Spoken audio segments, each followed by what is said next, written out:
Comenzar el tema, ¿verdad? Esta era la dinámica para que entráramos un poquito de lleno. Mi nombre es Rebeca, para los que no me conocen, no soy predicadora, no soy pastora.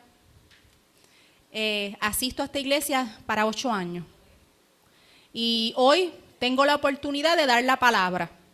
Dios puso esto en mi corazón, fundamento, y lo quiero compartir con ustedes, porque en nuestra vida tenemos que tener un buen fundamento.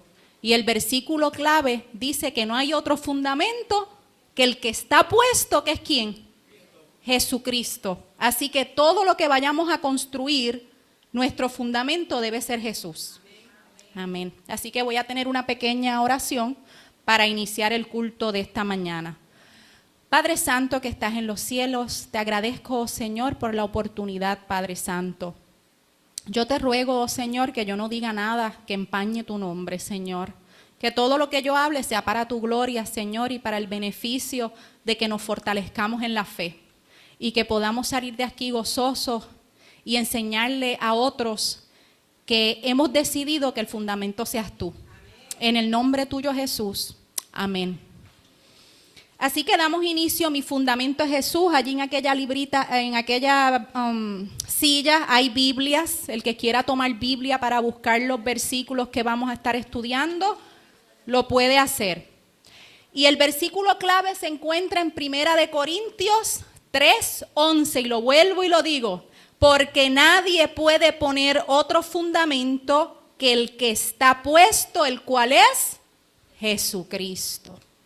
Comencemos definiendo lo que es fundamento. Me puse a buscar en el diccionario la definición de fundamento y el diccionario de la Real Academia Española dice que el fundamento es el principio de algo.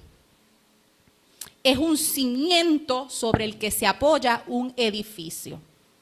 Dije, déjame buscarlo en el área de la arquitectura, a ver qué dice la arquitectura, lo que es un fundamento. Y dice, es el cimiento que proporciona el soporte necesario para un edificio. Sin un buen fundamento, un edificio no puede soportar su propio peso. Y eso era lo que decía Maritza. Como no tenía un buen fundamento, los espaguetis estaban de lado a lado. Pero por ahí me dijeron que alguien tuvo la idea que dijo, necesitamos refuerzo. De vez de un espagueti, vamos a poner 2 espaguetis, ¿verdad? Y al crear un buen fundamento, pudieron mantener esa torre de pie. Así que cuando tenemos un buen soporte, podemos resistir las fuerzas externas, que pueden ser los vientos, algún temblor y diferentes cosas que pasan en el ambiente. Pero también tenemos que tener un buen fundamento para mantenernos de pie sobre nuestras propias fuerzas internas. Que esas las que yo digo que son las más difíciles, que son nuestras emociones, que son quizá nuestro orgullo, nuestras tentaciones, ¿verdad? Y los fundamentos son sumamente importantes porque proporcionan esa base sólida para construir algo. Y mientras yo estaba escribiendo en casa este sermón, me vino a la mente mi papá. Para los que no saben, mi papá es albañil y fue albañil por muchos años. Así que yo en mi casa se hablaba de construcción todo el tiempo. Veía a mi papá llegar sucio de construcción todo el tiempo. Y mi papá construyó la casa que nosotros vivimos. Esa la construyó mi papá. Y mi papá construyó prácticamente todas las casas de mis primos, de mis tíos, la de mi hermana, la de mi mamá. Todas las casas las construía mi papá. Y mi papá siempre me decía y me lo dice, Becky, la casa donde tú vives con la Ariel y Adiel tiene un buen fundamento. Yo le hice una zapata, que quizá don Ángel sabe de eso, yo le hice una zapata profunda y le eché mucho cemento. Esa casa yo te la preparé con un buen fundamento. Y cuando yo escucho a mi papá lo dice con un gozo, con una alegría, porque eso le brinda a él seguridad. Seguridad que la casa donde vive la Ariel, Adiel y yo es una casa fuerte, es una casa que tiene un buen fundamento. Y yo me ponía a pensar en mi mente, mi papá siente gozo porque construyó algo para mí con un buen fundamento. ¿cuánto más gozo podemos sentir nosotros cuando sabemos que estamos construyendo sobre el mejor fundamento, que es Jesús? Así es Dios, ¿verdad? Nos brindó a su Hijo como un fundamento seguro y se goza cuando lo elegimos para que Él sea ese fundamento. Así que en la mañana de hoy yo les quiero invitar a ustedes y yo también a reflexionar sobre cuál fundamento estamos construyendo nuestras vidas. Si estamos construyendo a base de mis sueños, a base de mis ideas, quizá a base de tener mucho dinero, o tal vez metas personales que podamos tener, y no es que eso sea malo, porque como humanos tenemos sueños, metas, ¿verdad? Pero lo importante es que no podemos ¿qué? Sacar a Jesús. La palabra de Dios dice, ¿verdad? En el versículo, que nadie puede poner otro fundamento que el que está puesto. Eso es lo que dice la palabra de Dios. Pero literalmente, ¿eso es cierto? No es cierto. Nosotros como seres humanos usamos el fundamento que queramos. Porque Dios es un Dios que te da libertad de tú elegir. Dios no te obliga y te dice, escógeme a mí para ser el fundamento de tu vida. Y eso es lo maravilloso de Dios, porque imagínate, seríamos robots. Pero Dios sí te dice, el mejor fundamento para tu vida es Jesús. No hay otro, Jesús. Y yo quiero hoy, joven y adulto, que usted sepa que Jesús está disponible y accesible para que lo elijamos como el fundamento seguro para construir nuestras vidas. Tal vez mientras construían su torre de espagueti, se preguntaban cómo lo haremos. ¿Qué haremos para que se mantenga de pie? Que esa fue la que dijo Maritza. Si la hacemos muy alta, ¿se caerá? Y tal vez muchísimas preguntas más. Pero ¿sabes algo? Dios quiere evitarnos esas incertidumbres, porque esa es nuestra mente humana. ¿Qué hago para que se mantenga de pie? ¿Cómo la puedo hacer más linda? ¿Cómo la puedo hacer más fuerte? ¿Verdad? Yo vi una torre allá que ellos se dedicaron mucho a lo que era la decoración llamativa, aquella era la torre artística. Pero Dios quiere evitarte, joven, a ti y a mí, tener esa incertidumbre y esa ansiedad que nos puede causar. ¿Qué vamos a hacer? Dios te quiere decir, no estés en incertidumbre ni ansiedad. Acéptame, que yo quiero ser el fundamento de tu vida.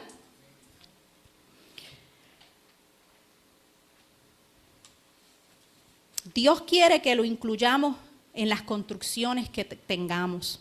Porque hay un versículo que quiero que lo busquen. Si tienen la Biblia, si tienen el celular, búsquenlo, porque esto es una promesa que Dios hace para sus hijos. Y se encuentra en Santiago 1:5. Y pueden decir un amén fuerte cuando tengan Santiago 1:5. Eso es una prueba que Dios quiere estar en todas las construcciones de nuestra vida. Santiago 1:5. Amén. Dice, y si alguno tiene falta de sabiduría, pídasela ¿a quién? A Dios, el cual da a todos abundantemente y sin reproche. Aleluya, ¿verdad? Él dice que no es para alguno, no es para Ariel más nada, la sabiduría es para todo aquel que se la pida. Amén. ¿Por qué angustiarnos si Jesús se proveyó? Jesús se proveyó desde el inicio para ser nuestro fundamento. Y quiero que meditemos un poco en Génesis 3:21, ¿verdad? Si vamos allá, sabemos que Dios creó el mundo, creó a Adán, creó a Eva. Y Adán y Eva no podían comer del fruto prohibido. Y Adán y Eva comieron. ¿Y qué pasó rápidamente después que ellos comieron de ese fruto prohibido? Lo podemos buscar en Génesis 3:21. El que lo tenga y lo quiera leer, ¿qué pasó en Génesis 3:21 luego de que Adán y Eva comieran de ese fruto prohibido? Mira lo que dice la palabra. Y el Señor Dios hizo vestiduras de piel para Adán y su mujer. Gloria a Dios. Y yo he leído este versículo 1000 veces y yo no caí en cuenta, ¿verdad? Yo pensaba que Dios hizo que se hagan unas ropas de pieles. es algo simbólico. Ese día allí murió un corderito. Murió ese corderito para cubrir la vergüenza que sintieron Adán y Eva cuando se sintieron ¿qué? Desnudos. Y allí desde ese momento Dios dijo, no se preocupen porque más adelante Jesús iba a venir al mundo a morir en la cruz para cubrir ¿qué? Nuestros pecados. Y yo digo, aleluya, porque desde un inicio Jesús se proveyó, Jesús siempre ha estado desde el principio para cubrir los pecados de nosotros. Y eso para mí me maravilla, eso para mí es algo grande, ¿verdad? Y me lleva a pensar también en el amor como padre o madre, que ¿qué no hacemos nosotros por nuestros hijos? Nuestros hijos pueden, yo digo, cometer errores y meter la pata como uno dice, pero nosotros como padres siempre estamos dispuestos a proveernos por él. Porque yo sé que Maritza da la vida por Fabiola, yo doy la vida por Adiel. Y cada uno de nosotros da la vida por sus hijos. Y desde aquel inicio, cuando Adán y Eva metieron la pata, hicieron lo que no tenían que hacer, desde ese momento Jesús dijo, yo estoy para ti. Y ese día murió un corderito en representación, ¿verdad? Dice, volvemos entonces al capítulo que estamos hablando hoy, que es Primera de Corintios 3:11. Ahí sucedió muchas cosas, si vamos. Hoy solamente nos estamos enfocando en el 11, pero si vamos al 4, ¿verdad? Lo pueden buscar en la Biblia, Primera de Corintios 3:4, el versículo 4.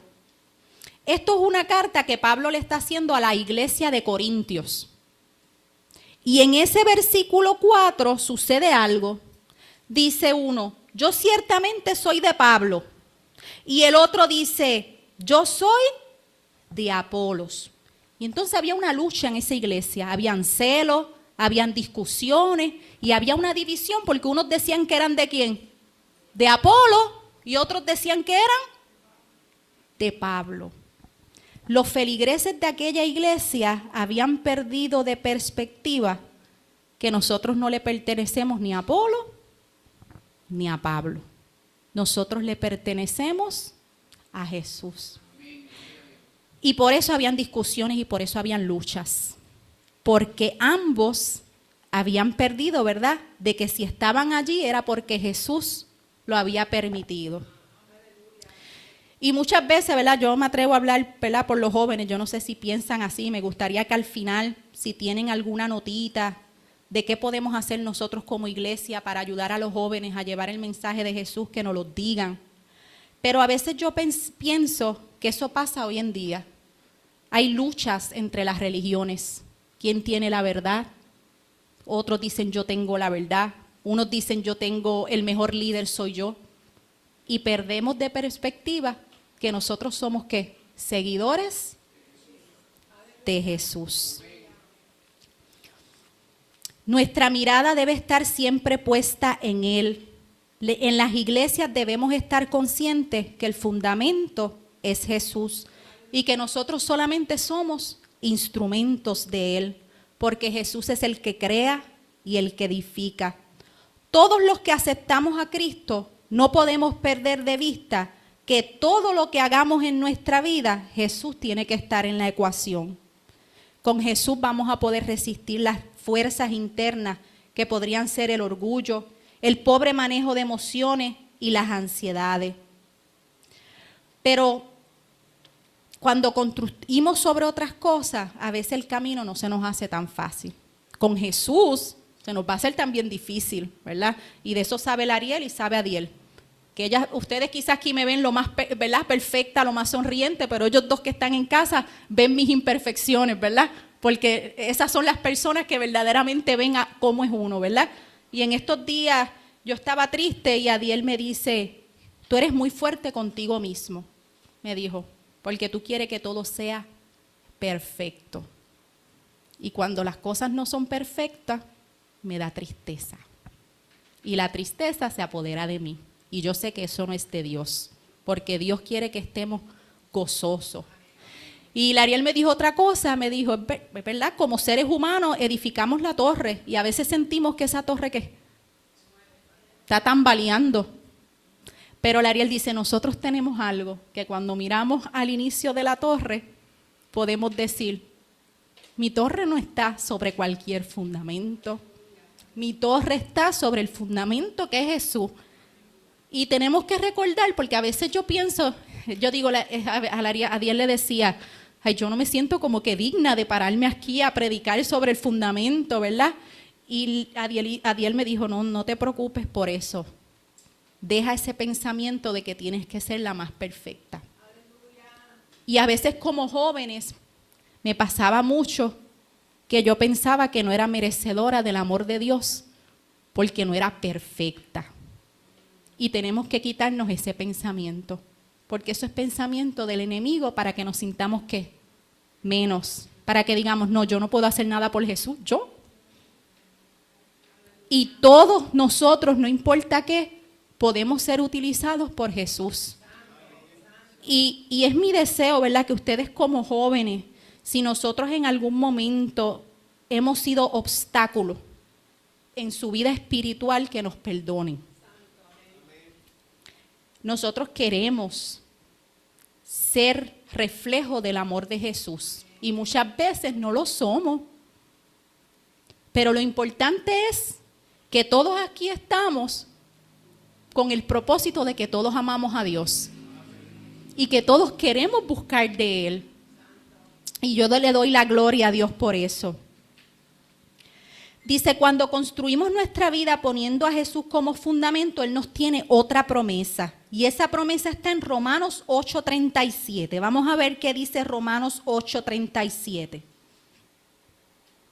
Romanos 8:37.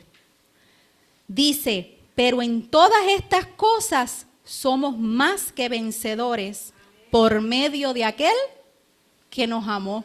¿Qué somos? Más que vencedores por aquel que nos amó.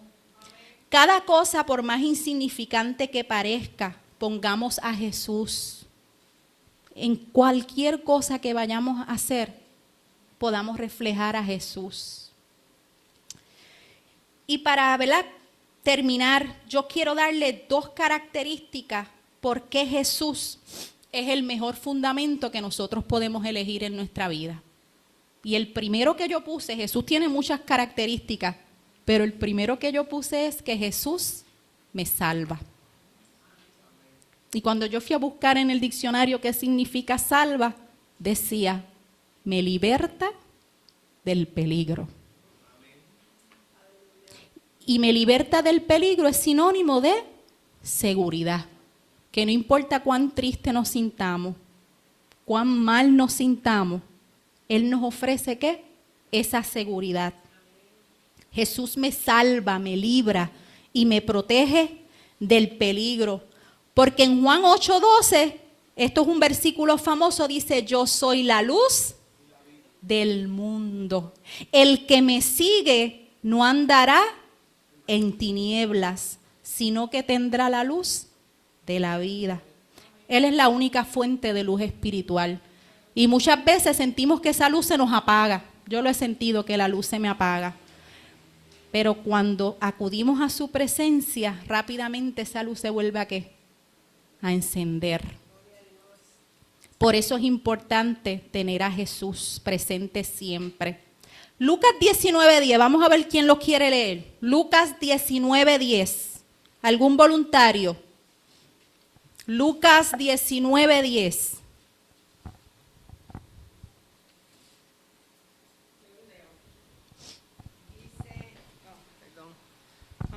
Lucas 19:10 dice, oyendo ellos estas cosas, prosiguió Jesús y dijo una parábola. Por cuanto estaba cerca de Jerusalén, ¿estoy leyendo el correcto? No, estoy leyendo el 11, perdón. Porque el Hijo del Hombre vino a buscar y a salvar lo que se había perdido.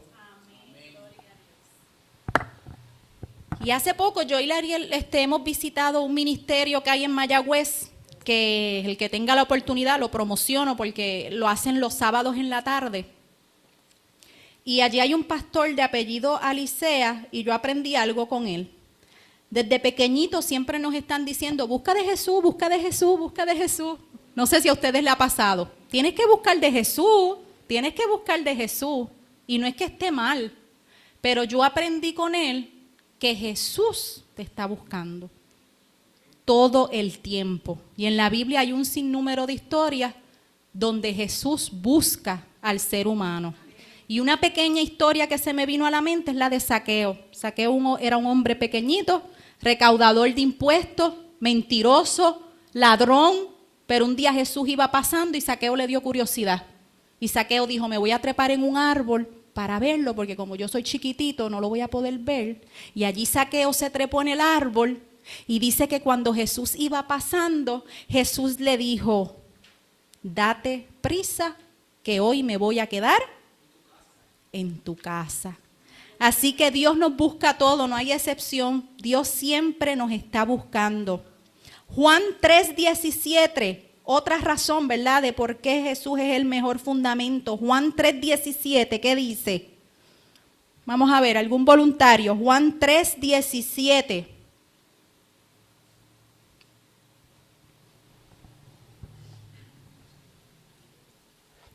Porque no envió Dios a su Hijo al mundo para condenar al mundo, sino para que el mundo sea salvo por él.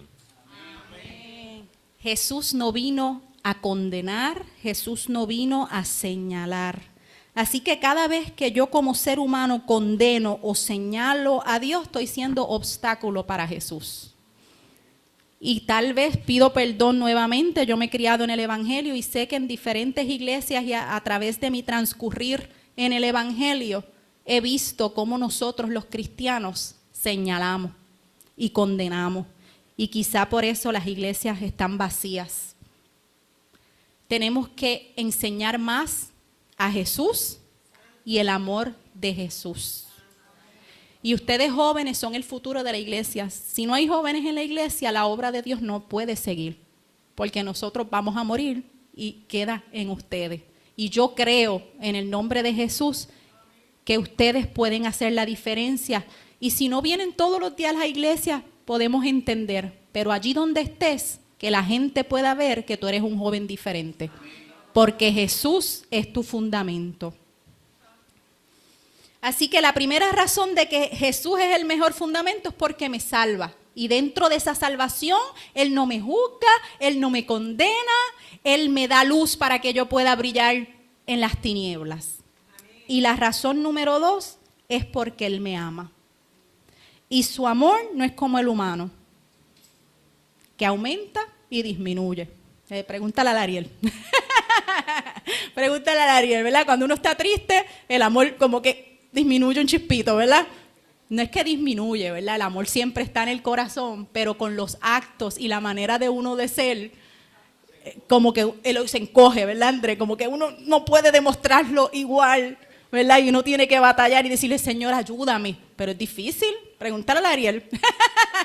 Pregúntale a Ariel, ¿verdad? Y a Adiel, que me tranco a veces, me tranco cuando estoy triste o algo así.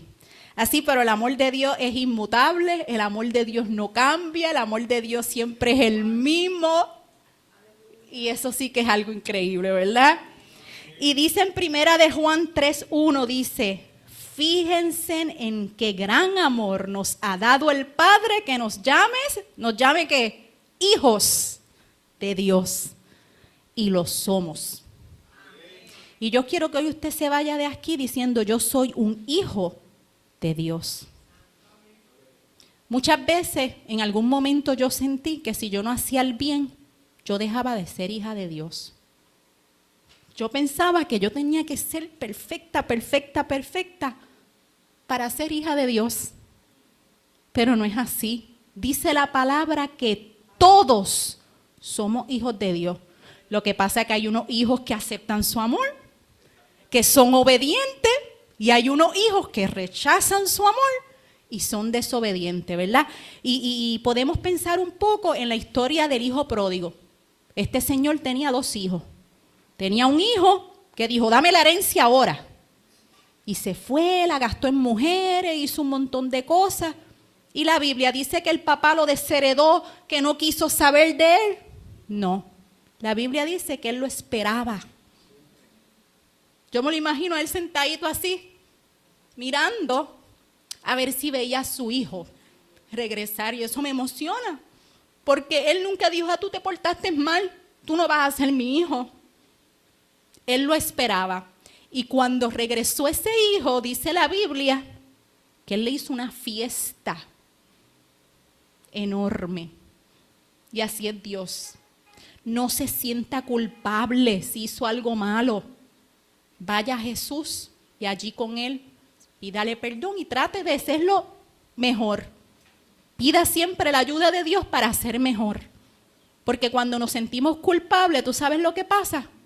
Nos alejamos y ponemos así como una pared gigante entre Dios y yo. Perfectos jamás y nunca vamos a ser. Lo importante es saber que necesitamos a Jesús para andar como Él. Porque la Biblia dice, andad como anduvo Jesús. Es intentarlo todo el tiempo, aunque a veces, ¿verdad?, fallemos, pero no sacarlo a Él de la ecuación, que Él sea que el fundamento de nuestra vida, ¿verdad? Y por último, que este versículo es el más famoso, Juan 3:16 dice, porque tanto amó Dios al mundo que dio a su Hijo unigénito, para que todo aquel que crea no se pierda, sino que tenga vida eterna. Creer es la base. Después de creer, Dios nos va a ayudar a ser transformados y caminar en lo más santidad que podamos.